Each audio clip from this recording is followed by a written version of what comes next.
Boa tarde a todos, a todas. Bem-vindos para mais uma live organizada pelo Grupo de Pesquisa Tempo, Memória e Pertencimento e dedicada ao tema da reconstrução da história das missões jesuíticas nos territórios guaranis.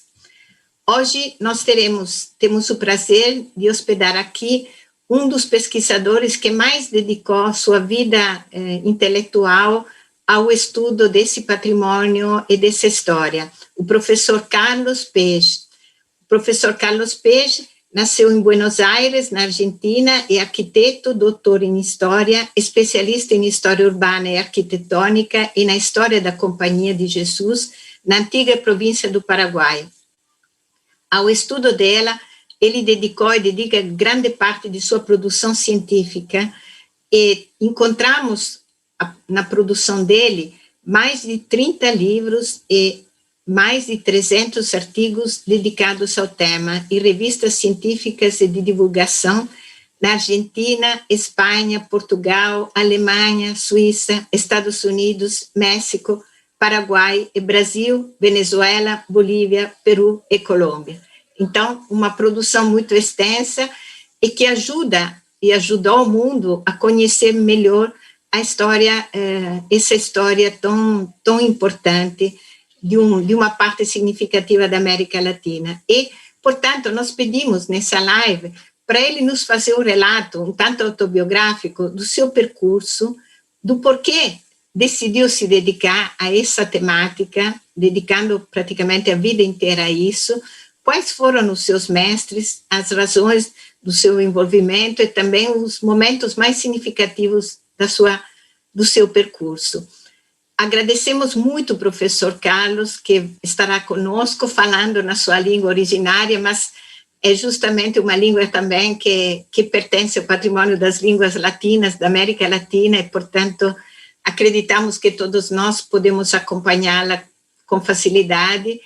E agradeço também a presença aqui do professor Márcio Luiz Fernandes, que é também do nosso grupo de pesquisa, Tempo, Memória e Pertencimento, e professor adjunto do programa de pós-graduação da Pontifícia Universidade Católica do Paraná, e também professor visitante do Instituto de Psicologia da USP, da Universidade de São Paulo, mestre e doutor em Psicologia e mestre em Teologia pela Pontifícia Universidade Lateranense em Roma. Ele pertence ao nosso grupo e, portanto, também está construindo com a gente esse projeto dedicado também ao resgate desse patrimônio histórico, que são os 30 povos, e nos ajudará também aqui no debate com o professor Carlos. Muito obrigada pela presença, professor Peixe. Dou aqui a palavra ao senhor, depois, como sempre, teremos também a possibilidade de perguntas que poderão ser feitas pelos ouvintes, enviando um e-mail junto ao esse endereço, iearesponde@usp.br. Agradeço mais uma vez também o senhor Sérgio e a senhora Cláudia, que são os nossos técnicos do Instituto e que nos permitem essa bela possibilidade de diálogo nesses tempos tão difíceis que são os tempos aqui da pandemia. Muito obrigada. Bueno, ya comienzo, entonces. Bueno, muchas gracias por la presentación. Saludar a todas y a todos los que están oyendo esto y, bueno, muy agradecido por la invitación del Grupo de Pesquisa Tempo, Memoria y Pertencimiento del Instituto de Estudios Avanzados de la Universidad de San Pablo, especialmente a la doctora Marina Massini.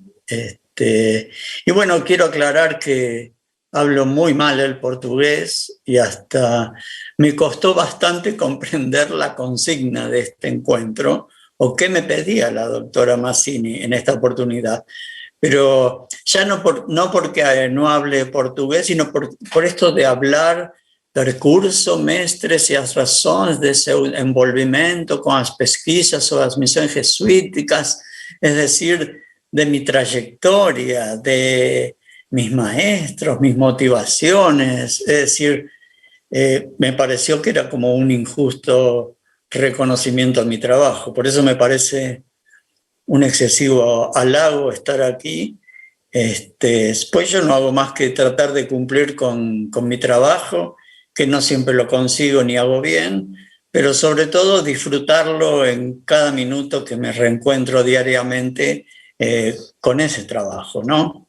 Con ese trabajo diario de reencontrarme con la historia de la Compañía de Jesús. Bueno, ¿por dónde empezar?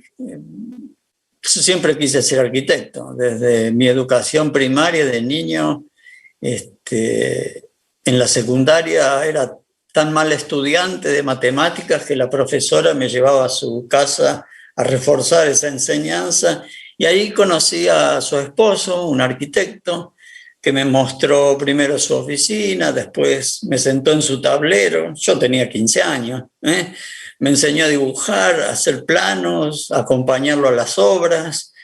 Bueno, y cuando al fin terminó mi secundaria y pude ingresar a la facultad, mi primer año tenía obviamente 10 de promedio. Pero ya en mi segundo año me aburrió totalmente la carrera, porque me parecía que ya todo había aprendido, ¿no? ¿Se escucha bien? Bueno, bueno, con lo que les decía entonces, en esa larga carrera que fue la arquitectura, me refugié en lo que fue la historia de la arquitectura, que era algo que no estaba en la práctica de mi conocimiento en ese momento, ¿no? Así que me acerqué a los profesores de esa materia, lo que en definitiva me motivó a concluir esta carrera tan larga que hice en 9 años. No obstante, no había terminado de completar esta carrera de arquitecto, que ya tenía no solo ubicado algo así como mi propio estudio de arquitectura, sino que había hecho un proyecto de recuperación de la capilla de mi pueblo, y con ello haber escrito la historia publicada, con un prólogo de mi primer maestro de entonces, que fue Rodolfo Gallardo. Pero fui más lejos y escribí la historia de ese pueblo, que la prologó un historiador, Efraín Bischoff, que fue ya fallecido, que fue el historiador más importante que tuvo Córdoba, ¿no? Toda su historia. Pero por esa época también Argentina recuperaba la democracia, la política era un atractivo muy fuerte para los jóvenes, nosotros los jóvenes de entonces, y uno de esos militantes me puso enfrente Las venas abiertas de América Latina, de Galeano, y ese libro, que me lo devoré, indudablemente terminó de despertar cierta sensibilidad que con el tiempo fue madurando y en el territorio se fue fortaleciendo. Bueno, ingresé al CONICET en los años 90 y enfoqué mis investigaciones hacia la arquitectura del siglo XIX, bueno, siempre con mi guía, primero Rodolfo Gallardo y después Marina Weissman, dos arquitectos muy conocidos en la Argentina, y elegí el siglo XIX porque por entonces creía erróneamente que lo colonial ya había sido suficientemente estudiado y habría que indagar sobre este tema del siglo XIX. Así que, bueno, eso terminó en un libro que se llamaba algo así como Tipologías arquitectónicas de Córdoba en el siglo XIX. Es decir, por esa época del siglo XIX fue una revolución en la arquitectura, porque aparecieron distintos tipos de edificios: bancos, hospitales, teatros, ferrocarriles, estaciones de ferrocarril, cárceles, edificios para gobierno, es decir, edificios que antes no existían, ¿no? O aquí se revalorizan. Y uno de ellos era la educación, ¿no? Con grandes edificios, monumentales edificios de escuelas. Y dentro de esta tipología particular, bueno, estudié las reformas que se habían realizado en el edificio de la universidad, justamente durante este periodo del siglo XIX, y me llamó la atención qué es lo que había pasado antes en ese edificio. Y ahí es donde aparecen los jesuitas, pues justamente era el edificio de la antigua Universidad de San Ignacio, que era la universidad de la provincia del Paraguay. Ustedes saben que por las constituciones de la Compañía de Jesús, cada provincia debe tener su sede, donde va a vivir el provincial, y ahí su noviciado, su colegio máximo o universidad para la formación de los jesuitas. Esos jesuitas que de repente se doctoraban en teología y salían a las condiciones más increíbles para misionar entre indígenas, ¿no? Bueno, en realidad no aparecieron allí los jesuitas en mi vida, y este es un paréntesis aparte o digresión, porque parece casual, no sé, pero yo fui bautizado en la iglesia de María Auxiliadora, en la misma pila bautismal donde recibió el bautismo Jorge Bergoglio, el Papa Francisco. De niño, bueno, vivía en una ciudad populosa, Buenos Aires, en un departamento, pues no veía el fin de semana para ir a jugar al fútbol o reencontrarme en el seminario de Devoto, que era un seminario secular, un seminario para la formación de curas que era regido por los jesuitas. Es decir, mi comunión, mi confirmación, siempre estuve rodeado por jesuitas. Incluso mi carrera de arquitecto la hice en una universidad jesuítica. Lo que pasa es que antes le decían Universidad Católica de Córdoba y ni siquiera nos enterábamos, porque estábamos en otra cosa, ni siquiera nos enterábamos de que ahí había jesuitas. Porque tampoco, ahora por ejemplo uno entra a la universidad y lo primero que ve es un cartel grande que dice Universidad Católica, Universidad Jesuítica. Es decir, esto siempre lo discutíamos con otros colegas, sobre todo Ernesto Meder, que decía que el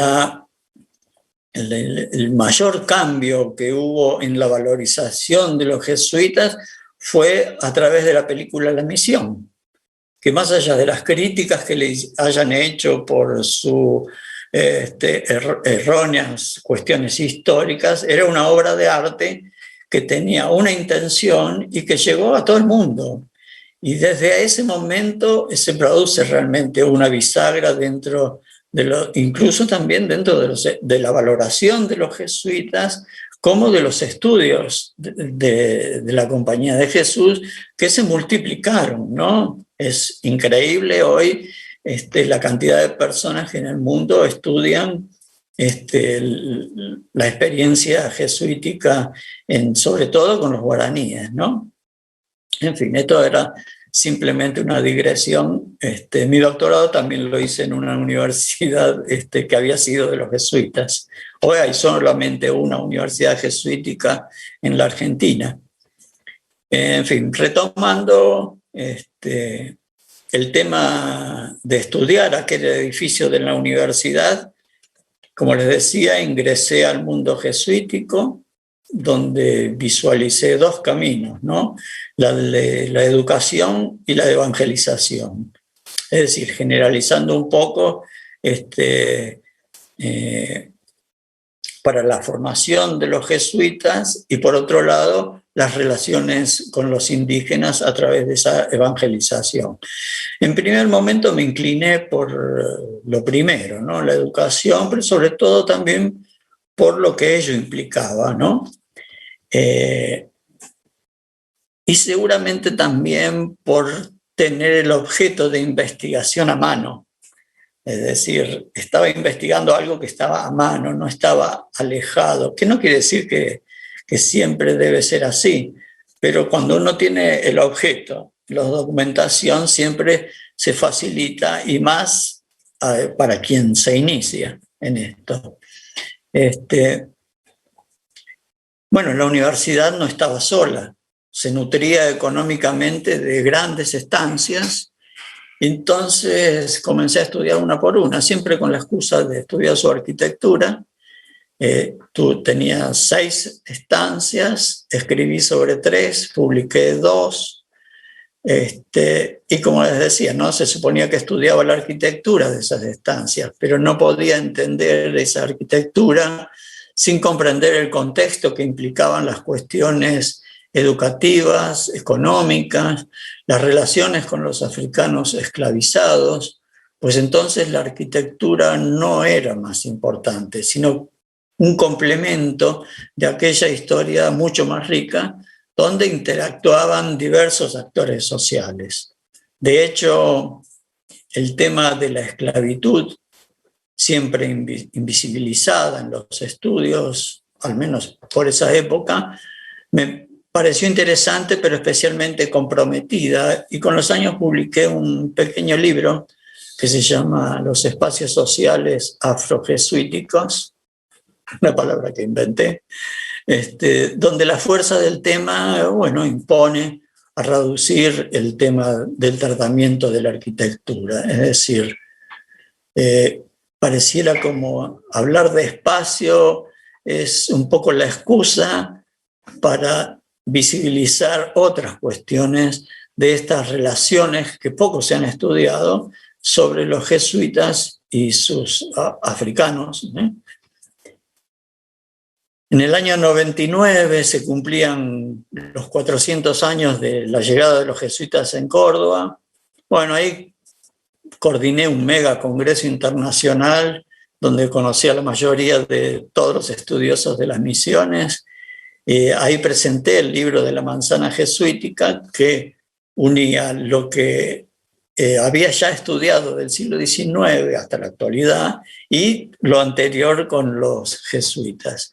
Ese libro lo presentó Daniel Javelson y en el momento del Congreso, y resaltó justamente lo global del libro, ¿no? Que no trataba solamente de ladrillos, sino que había otras cuestiones que eran importantes para poder comprender la totalidad.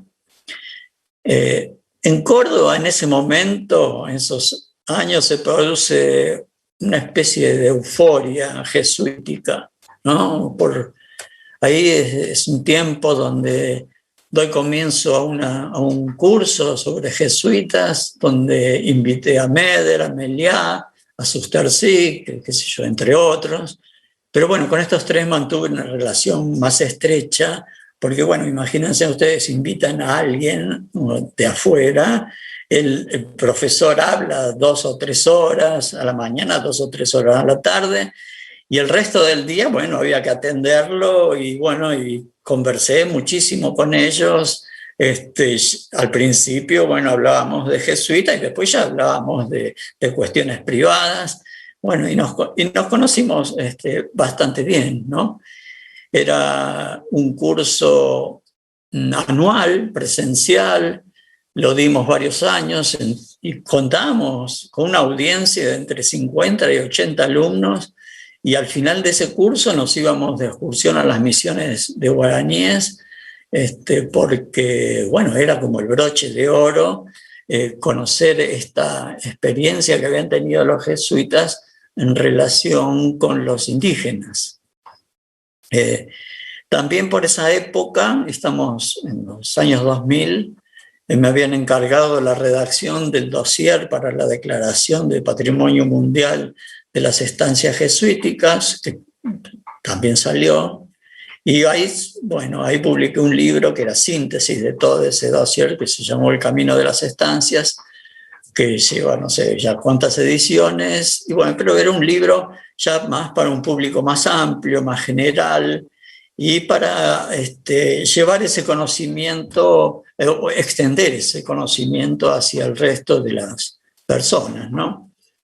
También por ese momento se proyectó, con esta euforia de lo jesuítico, el rector de la Universidad Nacional, que ocupaba el edificio que había sido de los jesuitas, quería hacer un museo en la manzana jesuítica, y bueno, creó una comisión, todas estas cuestiones, y en ese tiempo fue cuando estuve en un congreso en Paraguay, y Sustersic se le ocurrió juntar un grupo, alquilar una combi, un grupo que era Regina Gadela, Cristina Serventi, a Estela Uleta y yo, y ahí nos llevó a recorrer estos pueblos que habían sido jesuíticos y ver sus museos, donde me llamó la atención que la mayoría, en todos ellos, lo único que se mostraba eran imágenes, que es el potencial más importante que tienen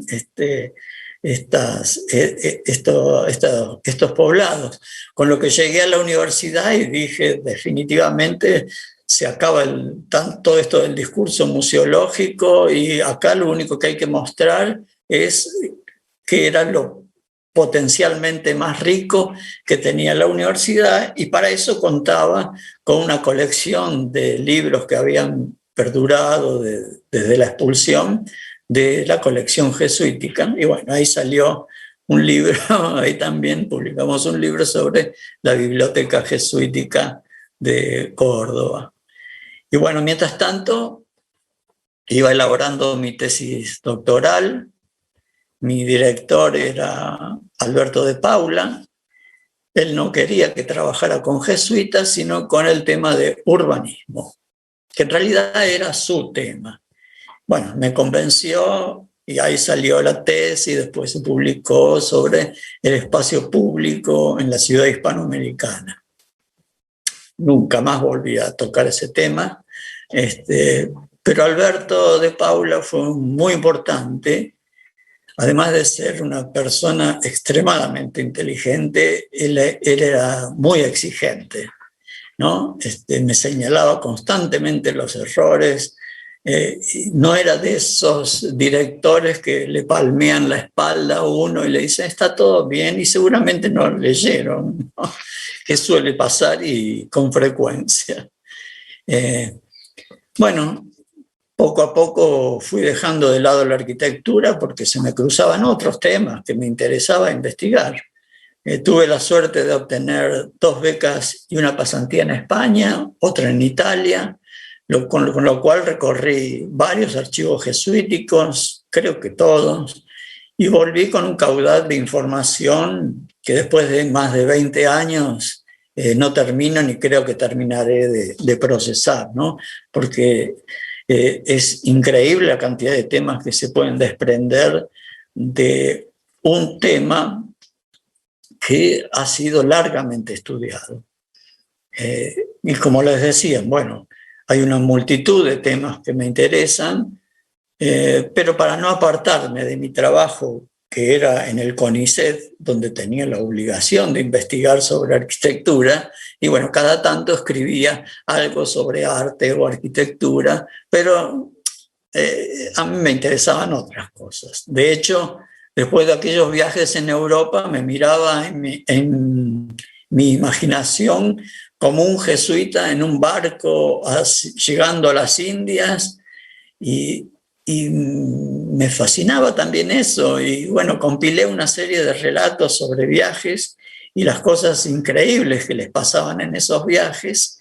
Y recuerdo, bueno, cuestiones muy sensibles, como por ejemplo el relato del padre Sepp cuando llega a Buenos Aires y desembarca, y en procesión, porque todo el pueblo iba a recibirlos. Y bueno, llegan a la iglesia de los jesuitas, la iglesia de San Ignacio, y ahí es donde al entrar comienza a cantar un coro de indígenas, y cayó rendido de rodillas ante el asombro y ante ellos. Era el primer contacto que tenían, y imagínense que los jesuitas no venían porque elegían porque sí venir acá. Es decir, ya habían leído sobre la experiencia, estamos hablando del siglo fines del XVII, ya Montoya había escrito, las cartas anuas pasaban por todos los colegios, se leían los refectorios, es decir, había un conocimiento en Europa importante de lo que estaba pasando aquí, porque eso a su vez, atraía nuevas vocaciones para que vinieran a a misionar a América. Por otra parte, también me metí y polemicé con los que creían que la expulsión se reducía solamente a las temporalidades, porque es la mayor cantidad de información que uno puede encontrar, es decir, los inventarios de los bienes que tenían los jesuitas. Y ahí, bueno, me di cuenta que no era lo importante eso. Lo importante era los crudos relatos que escribieron los jesuitas sobre el exilio. Y ahí nace otro libro que se llama Relatos desde el exilio, que fue un libro que me prologó José Andrés Gallego, me comentó Inmaculada Fernández Arrillaga y me lo presentó Meliá en el Museo del Barrio, en el Museo del Barro, en Asunción, donde vivimos realmente una noche inolvidable, porque llegó el instante final, cuando termina hablando Meliá, él se para, saca un viejo cuaderno que tenía y lee su propio diario del exilio. Él lo había expulsado Stroessner, cosa que era un orgullo para Meliá y para todos, ¿no? Con lo cual, bueno, son momentos que uno va acumulando y bueno, y pasan cosas, ¿no? Esa conexión con Asunción fue cuando, por motivos de la visita del Papa Francisco, me encargaron un libro que escribía sobre lo que quisiera sobre jesuitas, bueno, y elegí escribir sobre el poblado de Santa Rosa, que obviamente otros, como Jesús o Trinidad, son más bonitos, pero este tiene algo que no tiene ninguno, y es su capilla de Loreto, que hasta incluso el edificio que se mantiene en pie es atractivo, pero el solo hecho de abrir las puertas y ver las pinturas que allí se encuentran, bueno, produce un impacto bastante importante y siempre lo consideré como uno de los patrimonios más importantes de toda esta experiencia jesuítico-guaraní.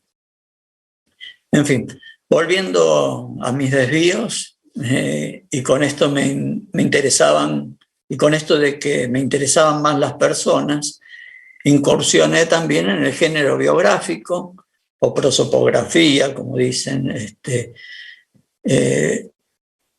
pero no me atraía caer, no me resultaba atractivo caer en los personajes ya largamente estudiados, ¿no? Sobre todo por Furlong, sino que, aparte que me parece aburrido escribir sobre alguien que otro ya ha escrito, ¿no? Sino que visibilicé otros jesuitas, totalmente desconocidos o no mucho. Ahí también aparece otro libro que se llama Siete Ángeles y que hace alusión, son 7 biografías, que hace alusión al libro de Machoni, un jesuita del siglo XVIII que escribió las 7 estrellas de la mano de Jesús, que justamente eran las biografías de 7 compatriotas de Cerdeña, ¿no? De donde era el original. Y siempre voy escribiendo así alguna biografía. Cuando llega el momento de estudiar los poblados guaraní, y no se me ocurrió en ese instante algo original, que no cayera en la continua repetición. Insisto que nunca escribo porque lo que otro ya escribió porque me aburre. Entonces ahí nace un libro que se llama Las otras reducciones jesuíticas. Porque los jesuitas los conocemos por justamente estos experiencias guaraní. Pero resulta que estos fueron 30 pueblos y en realidad en toda la provincia hubo otros 50 intentos, casi todos fracasados, en donde los jesuitas tienen contacto directo con distintas etnias, ¿no? Eso me llevó a estudiar previamente lo que era una reducción y lo que era en todo su significado y las experiencias anteriores, ¿no? Desde los jerónimos en las Antillas, que son los primeros, pasando por los hospitales pueblos de Vasco de Quiroga en México, la experiencia de las casas, de los franciscanos, y ahí vi que todas estas experiencias, ¿no? Insisto, bueno, había diferencias sustanciales y también algunas cosas en común. Y con la experiencia jesuítica entre guaraníes también había grandes diferencias.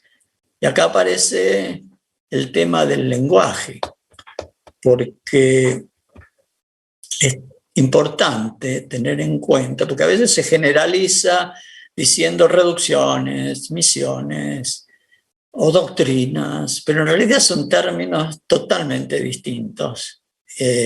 Y no me parece bien generalizar, sintetizar el término reducciones de estos poblados de guaraníes cristianos tutelados por jesuitas.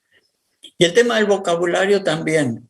Recuerdo largas charlas con Meliá, sobre todo marcándome las cosas que hago mal. Es decir, yo escribo un artículo y siempre lo doy a leer antes de que fuera la evaluación de alguna revista, por lo menos a 3 personas, de esos 3, 2 son jesuitas seguro, ¿no? Porque, por ejemplo, él me decía, yo ponía de sinónimo jesuita, para no repetir tanto, ponía ignaciano.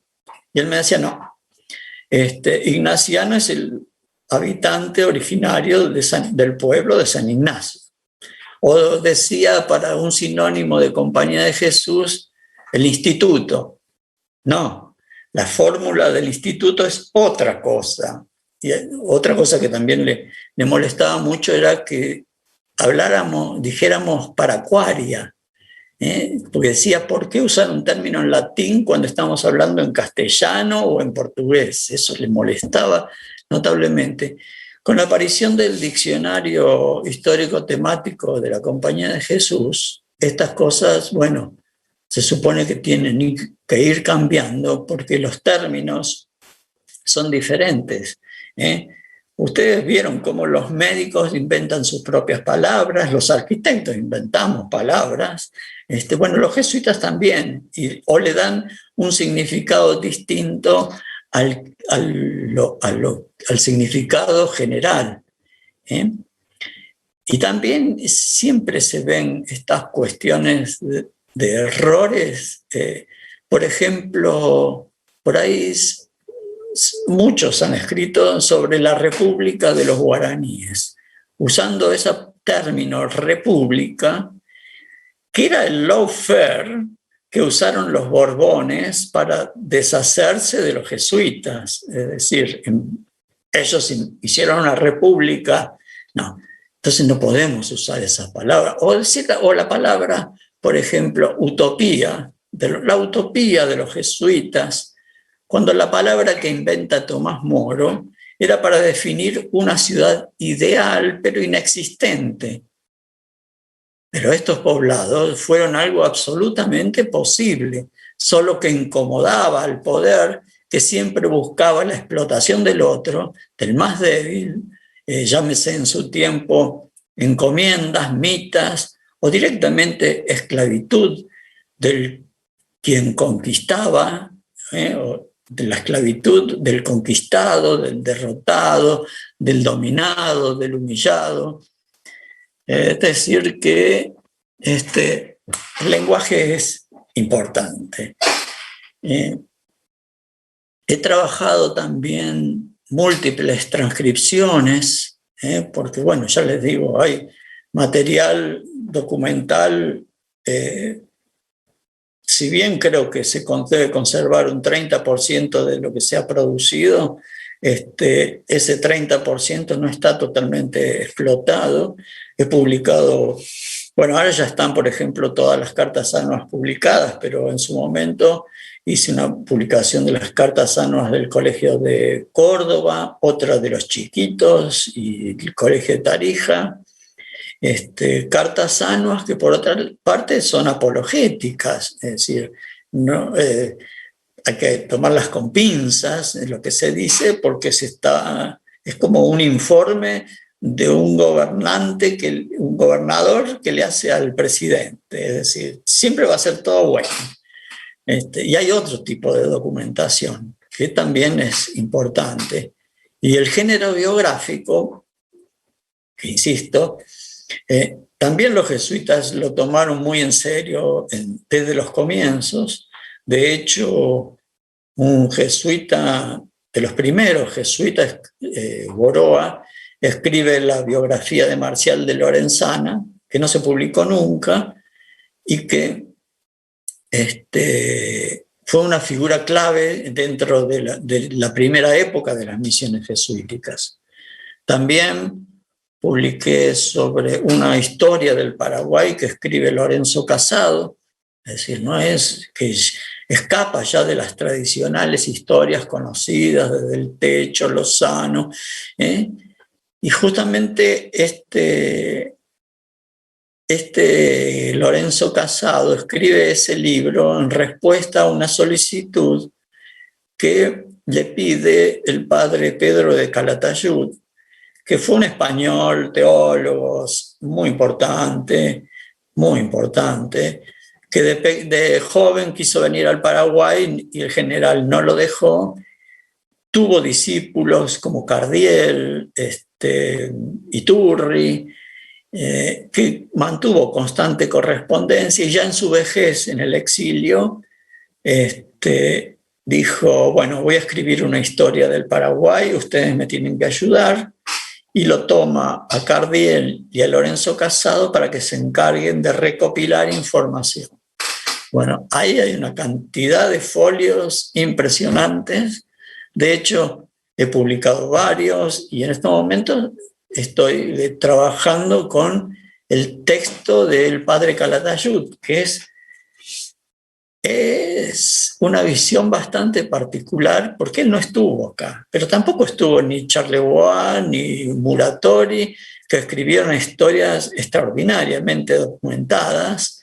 Y bueno, y Calatayud se vale de todos estos jesuitas exiliados del Paraguay para no solamente informarse, sino también usar este texto un poco como respuesta a todos los ataques que en ese momento sufría la Compañía de Jesús, ¿no? Si bien en ese momento no había cadenas de multimedios, lawfare y todo este tipo de cosas que conocemos perfectamente, argentinos y brasileños, sí había antijesuitas, siempre los hubo, y el momento de expulsión, bueno, escribieron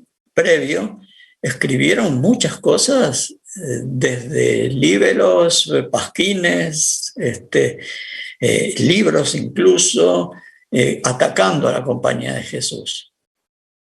Y bueno, acá él hace como una descarga de todas esas críticas que a veces son graciosas, porque son ridículas, ¿no? Es típicamente el lawfare.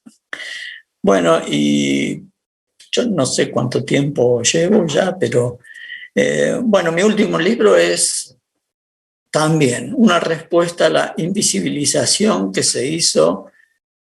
hizo fundamentalmente la historiografía hispanista, a nada menos que casi medio siglo de intervención de los jesuitas del Brasil entre los guaraníes, ¿no? Una polémica que impuso en el siglo XIX el padre Pablo Hernández, español, que cuestionó la afirmación del historiador brasilero muy conocido, Robert Southey, en una clásica obra de 1819, que no dudaba en que estos poblados habían tenido una influencia directa de los jesuitas de la asistencia de Portugal, para decirlo en forma correcta.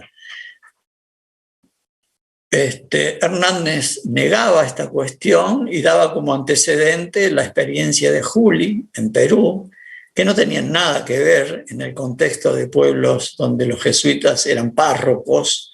Y bueno, ya varios autores se refirieron a este error de Juli. Y bueno, aunque los brasileros tienen el tema de su participación dentro de las misiones, no estoy hablando de los pueblos de San Miguel, de todos estos últimos del siglo XVIII tan conocidos, sino de la experiencia del siglo XVI, fines del siglo XVI, principios del XVII. Los brasileros, que bueno, tampoco eran brasileros, eran jesuitas de Brasil, pero eran uno italiano, otro irlandés y un portugués. Bueno, ellos trabajaron intensamente sobre el Guairá, que va a ser la región inicial de las misiones que van a entablar los jesuitas. Bueno, como digo, ¿no? La dispersión de mis trabajos es terrible. Hasta desde el papel de la mujer en los jesuitas, con las beatas y beaterios, hasta las lenguas indígenas, todo eso me llama la atención, ¿no? Pero el exilio también es un tema sensible, es un tema recurrente en lo que hago, porque bueno, son los exiliados que mueren, casi todos mueren en el exilio y la pasan verdaderamente mal.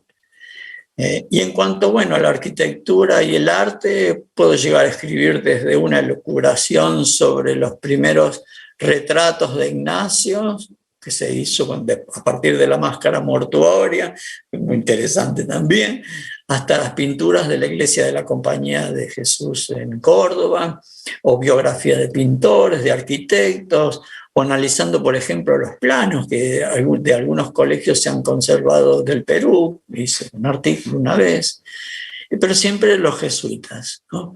Desde los que estuvieron en Colonia del Sacramento hasta los que estuvieron con los Vilelas, con los Mataguayos, con los Tobas, pasando por las exploraciones que hicieron en la Patagonia. Todas son una clara muestra de la variedad de temas que involucran a jesuitas e indígenas en esta labor historiográfica, ¿no? Que más o menos les estoy contando. Es decir, que para finalizar, yo creo que en definitiva hubo un grupo de jesuitas que convivieron en situaciones de vida totalmente desfavorables para ellos, donde eligieron, en palabras del padre Carbonell, la opción preferencial por los indios. Y esto fue así realmente. A mí, cuando hice el trabajo sobre las otras reducciones jesuíticas, me llamó la atención que los jesuitas se sumaban a las operaciones militares de castigo al Chaco, donde se cometían atrocidades, mataban lo que se les cruzaba a los españoles, y ellos se anotaban como capellanes castrenses, pero lo hacían justamente para salvar vidas. Los jesuitas tenían en una de las reducciones, en uno de estos pueblos, tenían una fábrica de crucecitas. Entonces ellos iban con una bolsa de crucecitas, se adelantaban a estas avanzadas militares y les ponían las crucecitas a los indios, a los niños, a los viejos, a todos, porque era la manera de salvarles la vida. Es decir, que no tengo duda que hubo un grupo de misioneros, porque tampoco son todos iguales, que tuvieron como prioridad salvar las vidas que se estaba llevando la conquista y colonización europea. Vidas que, bueno, no todas se salvaron, fue bastante cruel toda esta relación, pero bueno, existió este grupo de personas que trabajaron a favor de aquellos que estaban invisibilizados, humillados, esclavizados. Y bueno, esa es, me parece, en definitiva, la historia la historia que importa en realidad, porque es la que nos deja una experiencia para la actualidad, para el tiempo en que vivimos, en estos momentos donde, bueno, no se crean que pasan cosas muy diferentes a las del siglo XVIII o XVII. Bueno, yo creo que hasta ahí les di un pantallazo de lo que he hecho, y que el otro día, hablando con un lector ya avanzado de edad, me decía: estoy leyendo tu libro de Lorenzana, creo que me dijo. Lo que no sé es si con mis 85 años voy a poder terminarlo. Y le digo, bueno, yo tampoco creo poder, también estoy pensando en que lo que estoy escribiendo no sé si lo voy a terminar, pero bueno, estamos en el intento.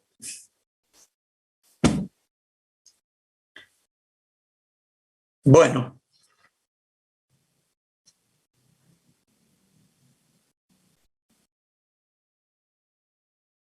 El micrófono. Marina. Muito obrigada, professor Page, por essa magnífica viagem, através da sua história e através dela ter nos mostrado o valor de se estudar essa